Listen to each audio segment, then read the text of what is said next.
नमस्कार, मी एम काझी. आजच्या लेक्चरमध्ये आपण संघटनात्मक पर्यावरणाचे स्वरूप बघणार आहोत. तर व्यावसायिक व्यवसायावर होणारा परिणाम हा त्या पर्यावरणाच्या स्वरूपावर काय असतो, डिपेंडेड असतो. म्हणून व्यावसायिक पर्यावरणाचे स्वरूप पाहणं ही गोष्ट फार गरजेची आहे. मग त्याच्यामध्ये पहिलं येतं ते स्थिर पर्यावरण. मग आपण स्थिर पर्यावरण कशाला म्हणतो, तर जेव्हा पर्यावरणाचे घटक हे स्थिर स्वरूपाचे असतात ते काय असतं की स्थिर पर्यावरण असतं. म्हणजेच काय की हिवाळ्यात नेहमीप्रमाणे थंडी असणं, हा काय आहे की नेचर आहे, निसर्गाचा एक नियम आहे. त्या पद्धतीनं थंडी वाजते, सेम त्याला काय म्हटलं जातं, स्थिर पर्यावरण असं म्हटलं जातं. बदलते पर्यावरण म्हणजेच काय, ज्याला शिफ्टिंग एन्व्हायरमेंट आपण म्हणतो.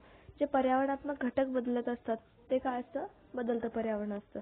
दुसरं आहे ते एकजातीय पर्यावरण. एकजातीय पर्यावरण म्हणजेच काय की जेव्हा पर्यावरणातील घटक हे स्वरूपाचे असतात किंवा एक स्वरूपाचे असतात आणि त्याचे परिणाम हे एकाच प्रकारचे असतात, त्याला काय म्हटलं जातं, एकजातीय पर्यावरण असं म्हटलं जातं. बहुजातीय पर्यावरण. पर्यावरणातील घटक हे एकापेक्षा जास्त स्वरूपाचे असतात, त्याला काय म्हटलं जातं, बहुजातीय पर्यावरण असं म्हटलं जातं. त्याच पद्धतीनं दुसरा जो मुद्दा आहे तो गतिमान पर्यावरण. गतिमान पर्यावरण म्हणजेच काय की जर पर्यावरणात्मक घटकाचे स्वरूप हे सातत्याने फ्लेक्झिबल चेंजेस होणारे असतील तर त्याला काय म्हटलं जातं, गतिमान पर्यावरण असं म्हटलं जातं. पुढचा जो मुद्दा आहे तो नानाविध पर्यावरण. ज्याला काय म्हटलं जातं की जेव्हा पर्यावरणाचे स्वरूप हे विभिन्न प्रकारचे असतात तेव्हा त्याला काय म्हटलं जातं, नानाविध पर्यावरण असं म्हटलं जातं. ठीक आहे. जवळजवळ 6 प्रकारचे स्वरूप आपण या संघटनात्मक पर्यावरणाचे बघितले आहे. तर 6 प्रकारचे स्वरूप काय काय आहेत. पहिलं सांगितलं मी स्थिर पर्यावरण, दुसरं सांगितलं ते बदलते पर्यावरण, तिसरं सांगितलं ते एकजातीय पर्यावरण, चौथं जे सांगितलं ते बहुजातीय पर्यावरण, 5वं जे सांगितलं ते गतिमान पर्यावरण आणि लास्ट 6वं जे आहे ते नानाविध पर्यावरण. हे काय आहेत, संघटनात्मक पर्यावरणाचे स्वरूप आहेत. पुढचा जो मुद्दा आहे की पर्यावरण विश्लेषणाचे महत्त्व काय आहेत. पर्यावरणाच्या विश्लेषणाचे महत्त्व काय की व्यवस्थापनाच्या कार्यावर सुद्धा बरा वाईट परिणाम या पर्यावरणाचा होत असतो किंवा संघटनात्मक पर्यावरणाचा होत असतो. मग सकारात्मक पर्यावरणातून लाभ प्राप्त करता यावेत व नकारात्मक पर्यावरणापासून होणारे मॅक्झिमम नुकसान टाळता यावे म्हणून काय केलं जातं, पर्यावरण विश्लेषण करणं हे खूप म्हणजे आवश्यक ठरतं. मग त्याच्यामध्ये उत्पादन आलं, विपणन आलं किंवा वित्त असेल, कर्मचारी असेल, या व्यवसायाच्या मुख्य क्रिया आहेत. तर नियोजन, संघटन, निर्देशन व नियंत्रण या व्यवस्थापनाच्या मुख्य क्रिया आहेत आणि त्या क्रियावर परिणाम होत असतो आणि त्या दृष्टीने पर्यावरण विश्लेषण ही एक म्हणजे खूप महत्त्वाची बाब ठरते. मग ह्याचं महत्त्व काय असू शकतं, याचं महत्त्व काय असू शकतं. पहिला घटक आहे की बिनचूक पूर्वानुमान. म्हणजेच काय, बिनचूक पूर्वानुमान म्हणजेच काय की ऍक्च्युली जर बघायला गेले तर अंतर्गत आणि बाह्य पर्यावरणाच्या घटकांच्या विश्लेषणामुळे व्यवसायाच्या विभिन्न क्रियांमध्ये काय होतात, आधी किंवा बिनचूक पूर्वानुमान करता येतात. मग ते स्थूल घटकाबाबत बिनचूक व परिपूर्ण जर अंदाज करण्यासाठी पर्यावरण विश्लेषणाचा काय होतं की मॅक्झिमम उपयोग होतो. पर्यावरणाबाबत बिनचूक निदान हा व्यवसायाच्या पूर्वानुमानाचा मूळ पाया असतो. त्यामुळे हे बिनचूक जे पूर्वानुमान आहे हे खूप महत्त्वाचं असतं. दुसरा जो आहे घटक, पण दुसरा जो मुद्दा आहे तो काय आहे की निर्दोष नियोजन. निर्दोष नियोजन याला काही फारसं विश्लेषण देण्याची आवश्यकता वाटत नाही. म्हणजे हेडिंगमध्येच किंवा याच्या टायटलमध्येच निर्दोष नियोजन म्हणजे आपण ओळखू शकतो. फार तर म्हणजेच काय की नियोजनाद्वारे भविष्यातील योजना किंवा कार्यक्रम धोरणे ठरवण्यात येत असतात. तेव्हा भविष्यातील पर्यावरणात्मक घटकांची जी दिशा आहे किंवा स्वरूप आहे किंवा तपशील आहे यांचा अभ्यास घेऊनच किंवा व्यवसायामध्ये नियोजन करावं लागतं. मग पर्यावरण विश्लेषणाद्वारे भविष्यातील विभिन्न घटकांची जी नवीन पद्धती आहे, विभिन्न पद्धती जी आहे किंवा त्याचा संभाव्य जो परिणाम आहे तो काय होतो की अंदाजित करता येतो आणि या अंदाजाच्या आधारे काय केलं जातं की व्यवसायाच्या विविध क्रियांचे जे नियोजन आहे ते केलं जातं. याला म्हटलं जातं निर्दोष नियोजन. पुढचा जो मुद्दा आहे तो मागणीचा अंदाज.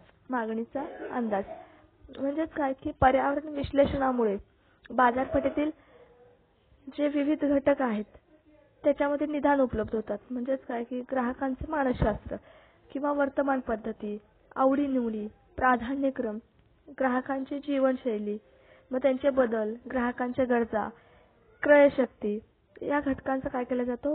पर्यावरण विश्लेषणाद्वारे चांगल्या पद्धतीची माहिती उपलब्ध करून दिली जाते. पुढचा जो मुद्दा आहे तो मागणीचा अंदाज. मागणीचा अंदाजचं मी आत्ताच विश्लेषण दिलं. म्हणजेच काय की पर्यावरण विश्लेषणामुळे बाजारपेठेतील विविध घटकांबाबत काय होतं? निदान होतं आणि मगाशी मी एक्सप्लेनेशन त्याचं केलेलं आहे. जर पुढचा विचार करायचा झाला तर सकारात्मक घटकांचा लाभ.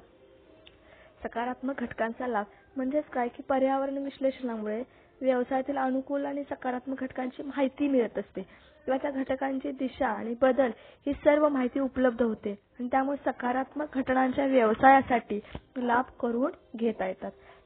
याला काय म्हटलं जातं की सकारात्मक घटकाचा लाभ असं म्हटलं जातं.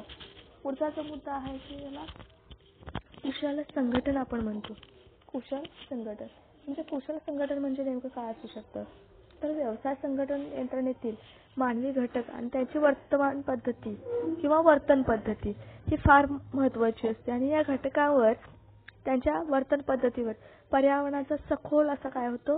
परिणाम होत असतो आणि पर्यावरणाच्या विश्लेषणामुळे काय होतं की संघटनात्मक वर्तन पद्धतीवर, वैयक्तिक वर्तन पद्धतीवर परिणाम करणाऱ्या घटकांची आपल्याला काय होते की माहिती अवेलेबल होते. पुढचा जो मुद्दा आहे तो कोणता आहे की उपाययोजनांची पूर्वव्यवस्था. पर्यावरणाची किंवा उपयोजनांची पूर्वव्यवस्था म्हणजेच काय की पर्यावरणाच्या विश्लेषणामुळे काय होतं की व्यवसायाच्या दृष्टीने संधी आणि धोके किंवा बलस्थाने किंवा दुर्बल म्हणजे स्ट्रॉंग पॉईंट आणि वीक पॉईंट हे काय होतात? आपल्याला समजून जातात. त्यामुळे संभाव्य धोक्यापासून जे होणारे नुकसान आहे ते वेळीच टाळले जातात आणि त्याच्यावरती काय केले जातात? उपाययोजना केल्या जातात. पुढचा जो मुद्दा आहे की उद्दिष्टांची पूर्तता म्हणजेच काय की पर्यावरण विश्लेषणाद्वारे काय होतं की उपलब्ध झालेले निदान हे आपल्याला लक्षात घेता येतात आणि व्यवसायाला एक उद्दिष्टपूर्तीच्या दृष्टीने चांगल्या पद्धतीने नियोजन करता येतं आणि भविष्यातील घडामोडीचा अंदाज उपलब्ध झाल्यामुळे संघटन यंत्रणेला आपल्या प्रयत्नांची योग्य दिशा ठरविता येते. पुढचा जो मुद्दा आहे की आर्थिक विकास म्हणजेच काय की व्यवसायाची आर्थिक कामगिरी ही पर्यावरणाच्या सकारात्मक घटकामुळे उंचावते. एक प्रकारे गुडविल इम्प्रूव्ह होतं म्हणण्यास काही असं चुकीचं ठरणार नाहीये. मग व्यवसायासमोरील जे धोके आहेत त्यापासून होणारे जे नुकसान आहे ते टाळून व्यवसायामध्ये आर्थिक फलिते किंवा आर्थिक जे आउटपुट आहे ते आपल्याला प्राप्त करता येते. म्हणजेच काय की उत्पादनात खर्च होत असेल तर त्याच्यावरती कंट्रोल ठेवणं किंवा विक्रीमध्ये वाढ करून आणणं, बाजारपेठांचा विस्तार करणं किंवा ग्राहक संख्येमध्ये वाढ करणं इत्यादीमुळे आपल्याला काय होतं की व्यवसायामध्ये मॅक्झिमम नफा आपल्याला वाढवता येतो. पुढचा जो मुद्दा आहे की आर्थिक स्थैर्य. पर्यावरणाच्या विश्लेषणामुळे काय होतं की व्यवसायातील धोके किंवा संकटे याबद्दल आपल्याला माहिती मिळत असते आणि तसेच व्यवसायातील विकनेस सुद्धा आपल्याला समजून जातात आणि परिणामी संभाव्य धोक्यापासून संघटनापासून किंवा संकटांपासून जे रक्षण करण्यासाठी आपल्याला उपाययोजना केल्या जातात आणि जे स्ट्रॉंग पॉईंट आहेत त्याचा मॅक्झिमम उपयोग करून संस्थेला काय केलं जातं की आर्थिक स्थैर्य अधिक भक्कम करण्यासाठी प्रयत्न केले जातात. त्यामुळं आपल्याला काय आहे की संघटनात्मक पर्यावरणामध्ये जे महत्त्व आहे ते खूप महत्त्वाचे ठरतात. मग मी पहिला काय सांगितलं की पहिला मुद्दा जो होतो की महत्त्वामध्ये बिनचूक पूर्वानुमान ज्याला आपण अंदाज करणं हे खूप महत्त्वाचं आहे. दुसरं आहे की चांगल्या पद्धतीचं नियोजन असलं पाहिजे. आपल्याला मागणीचा अंदाज करता आला पाहिजे. त्याच पद्धतीनं सकारात्मक घटकांचा चांगल्या पद्धतीनं आपल्याला मॅक्झिमम लाभ घेता आला पाहिजे. कुशल संघटन, कुशल कामगार वर्ग आपल्याकडे पाहिजे. त्याच पद्धतीनं जर उपाययोजना आपण केल्या असतील तर त्याची पूर्व व्यवस्था करणं तितकंच महत्त्वाचं आहे आणि उद्दिष्टांची फुलफिलमेंट होणं ही फार गरजेची असते आणि जर आर्थिक विकास आपल्याला साधायचा असेल तर उद्दिष्टाची फुलफिलमेंट ही गरज आहे. आणि लास्ट जो मुद्दा आहे की आर्थिक स्टेबिलिटी मिळणं संघटनेमध्ये खूप महत्त्वाचं आहे. आजच्या लेक्चरमध्ये आपण इथेच थांबूयात आणि नेक्स्ट लेक्चरमध्ये आपण पर्यावरणाचा शोध कसा घ्यायचा त्या पद्धतीने आपण अभ्यास करणार आहोत. थँक्यू.